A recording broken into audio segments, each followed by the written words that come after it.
Mr. Investor, welcome back to the channel, baby. For this video, we had to go far and beyond. Guess who managed to exchange some messages and talk to the founder of Bionano Genomics? Yep, I spoke to Hankao. So I wanted to know more about Hankao. I wanted to understand what makes him tick. Why did he create Bionano Genomics? I wanted to know what was his vision. And all the applications of the machine, I wanted to see if it could be used in wider applications. I threw him out some ideas. I wanted to know, can it be used, this technology, can optical genome mapping be used in all of these different industries? And whilst Han reminded me that he's no longer a part of Bionano Genomics and that I should speak to investor relations regarding any due diligence I'm conducting, I still insisted and I wanted to know more about him, what makes him tick. I want to know about optical genome mapping and what he envisioned for the company. And we have the earnings call coming. This is going to be webcast on August 4th. I've requested this off work, so hopefully I can live stream this all for us to enjoy and watch together. I also want to talk about institutions and them accumulating shares in Bionano Genomics. There's a certain type of tool on Fintel which is very interesting. But before we begin, my name is Miguel. We look for the biggest, the juiciest growth stocks. If you'd like to help me out and join and support the channel, please click the join button above.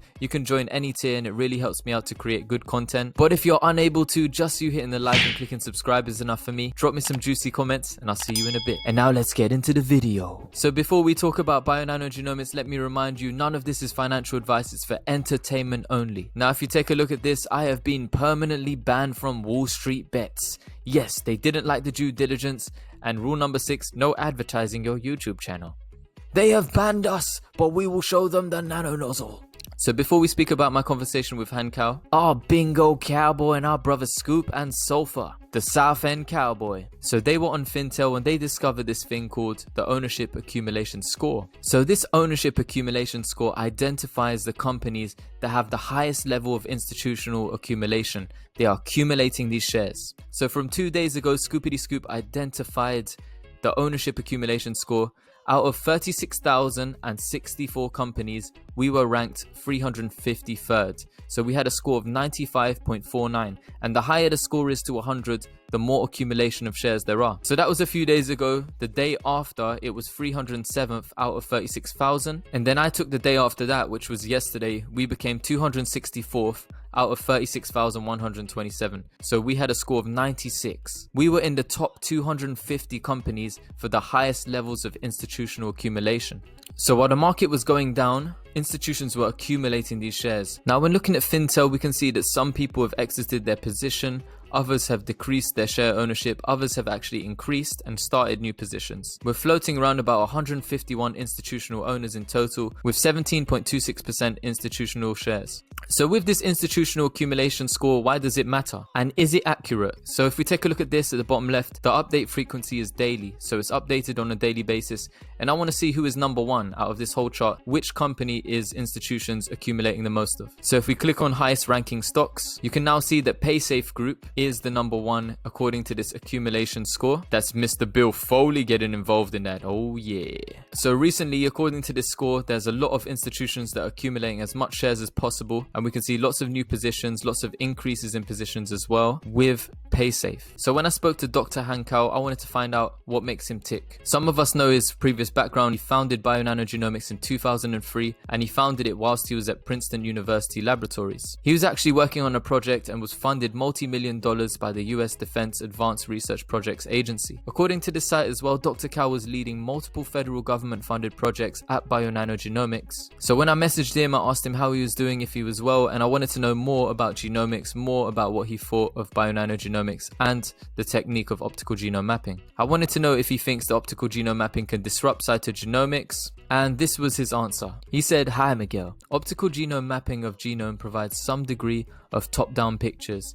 It can span certain large, repetitive and complex rearrangement regions that are intractable by bottom-up sequencing alone." Intractable, hard to deal with or control. He stated that optical genome mapping can provide more accurate context information surrounding these variant spots. And then he gave an example. He said, if your vision were limited to 5 to 10 feet like sequencing read length, if you were inside of a hotel room you wouldn't know there were more rooms like this beyond the wall. Or you wouldn't know which copy of the identical room you were in or on which floor. You'd miss all of the structural context information. So he stated that sequencing is like booking a room online. You know there's certain information like a queen bed, no smoking, you've got a TV in the room, but until you're there with a key card, you wouldn't know if the elevator was too far, if it has a view, or if you have a noisy neighbor. Mapping completes some of this extra information, like checking in on the room. Structural variations are like point mutations. We underexplored this class not because they're less important, and then he stated in fact they're more important. In fact they impact more bases, so he stated it's like landslides or tectonic activity than a point mutation, which is comparable to a pothole or a crack in the road.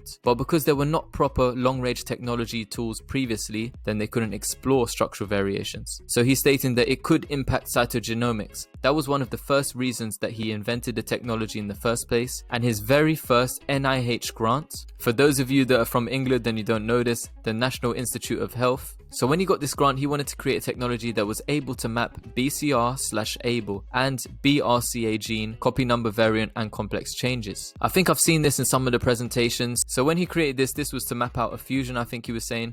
So you've got a normal chromosome 9, normal chromosome 22, and you have ABL down here. And you have this point here, which is BCR. So when the chromosomes break, chromosome 9 and 22, you're going to get ABL going over and fusing with that point there at BCR. This creates a changed chromosome 22 known as the Philadelphia chromosome. And what is the Philadelphia chromosome associated with? It's with chronic myelogenous leukemia. And the next thing he was talking about mapping was the BRCA gene, copy number variants and complex changes. And I think the screening here it says of BRCA genes 1 and 2, the identification of BRCA 1 to 2 genetic alterations before cancer development grants patients the chance to benefit from various medical cancer prevention approaches. BRCA is an abbreviation for the breast cancer gene. So these two genes, BRCA 1 and 2, are two different genes that have been found to impact a person's chances of developing breast cancer. Han then went on to say, I founded it because I wanted to see the genome and what and where things went wrong directly, and how genome functions and biology happens with his own eyes. First of all, technology evolves fast, new tech gets better and better. Secondly, the genome is not everything. Biology is way more complex than those non-biologists thought it was. He then recommended some great books that I'm yet to buy. I'm about to buy them soon when I get some schmooler together,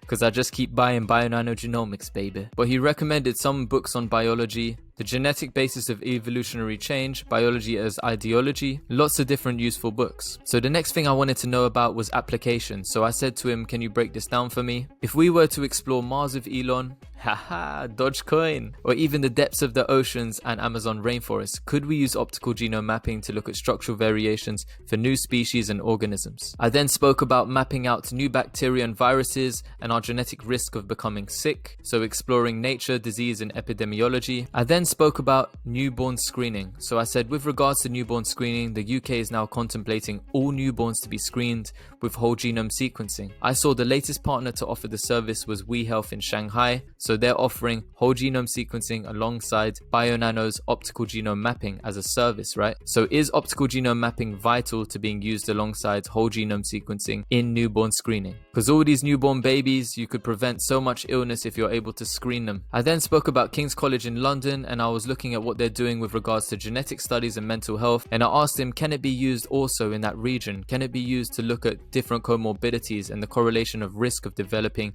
schizophrenia, bipolar? And then I asked also, in the future, with years to come, data from sequencing and optical genome mapping, will we be able to use this data for CRISPR and genetically edits out mental health illness? And then spoke a little bit about Cali. I said, how is it living in Cali? How about that puff puff pass, baby? Han Kao was very professional. He didn't say nothing about the Mary J, but he did speak about all the wider applications I was talking about. He spoke about long-range genome analysis technology could help all the applications I mentioned above. For reasons I said previously, the currently sequencing alone couldn't find all germline disease causing variants or assembly of new genome de novo accurately. He said they were demonstrated by many publications. It could help to reveal mental health related loci as well. So now remember this tweet from 22 hours ago from Eric Holmlin, the current CEO of Bionano Genomics. He said the optical genome mapping works well in detecting cancer risk. That's what we've been saying. Even better now with others included MD Anderson's people saying it. Rangers know the accuracy of NGS isn't the issue, but the inability of next generation sequencing to detect structural variations is. And this is creating a blue ocean for optical genome mapping. So whilst I spoke to Han Kao about all of those different applications that bio-nanogenomics can be used in a previous interview with Eric Holmlin, I remember Eric Holmlin talking about agrigenomics and agriculture and how there's such demand and growth for genomics within this industry. So there's an article here and they were talking about technology needed to help deal with the growing global demand for food, which is expected to rise by 70% by 2050. This article stated that crop genomics has helped us understand the DNA of plants to make them more resistant to pests and environmental factors like drought and heat waves. So the technology is currently revolutionizing agriculture as we know it, and this is by speeding up breeding cycles, improving crop yields, and reducing the amount of land we need to use to produce our products. The UK has also released this independent report on their government website. It's talking about unlocking the value of data and exploring the role of data intermediaries. And in the table here, they were talking about all these missed opportunities to use data in the public interest, where it's going to likely lead to economic and social benefits. They also highlighted Genomics England. They've stated that Genomics England and the research behind it has already saved the NHS up to £1 billion a year in screening and follow-up treatments. This article was also released talking about the NHS saying that data saves lives. Smart hospitals may prove it, so we might start to see this emergence of smart hospitals as we're moving from this kind of biological method to the holistic method. Now we're looking at preventative healthcare. From the same man that presented on PacBio's YouTube, Alexander Hoyshin, talking about long-range technology and how they can identify hidden structural variants in rare disease. Dr. Hoyshin has also spoken about optical genome mapping,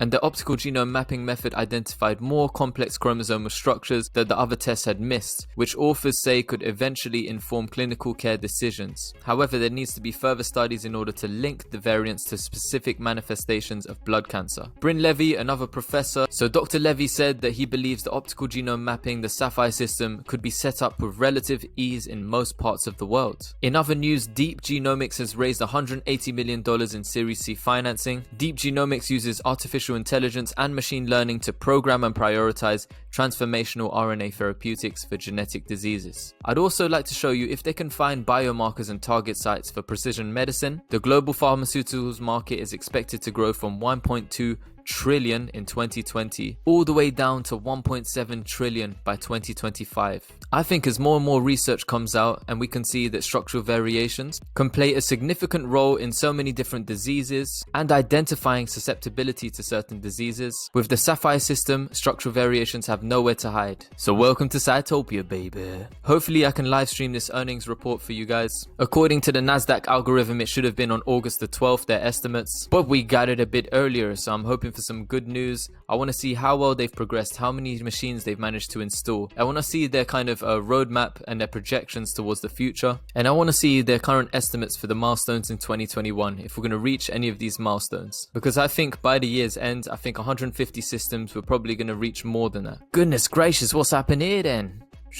Straight up, baby. So let me know your game plan, what you've been doing with Bionanogenomics if you're holding. I'm quite excited for the earnings report. I'm not expecting too much because I know about the Delta variant, C19, all of these lockdowns, people being on the red list and blacklist, and having to go there, install, and actually try to train up staff in that kind of environment. It's inhibited a lot of companies, including Nano Dimension as well. But let's see how they progress anyway. I'm not expecting too much, but I am bullish for later on in the year, them managing to reach that install base of 150 installs. I think they're going to go over it. I just want to say thank you so much for your love and support. Thank you to everybody who watches my channel. Thank you to everybody who's a channel member, who donates and supports me. I really appreciate it. I hope you found this valuable and entertaining. If you're able to click join, please click the join button above my head. You can choose any tier, but if you're unable to, just you hitting like and clicking subscribe is enough for me. Thank you so much for your love and support. Please remember, this is for entertainment only, and hopefully I'll see you guys in that earnings call and I'll be able to live stream it for us and we can all join together and enjoy it. That's it from me, baby. Mr. Invest a Lot, over and out, baby.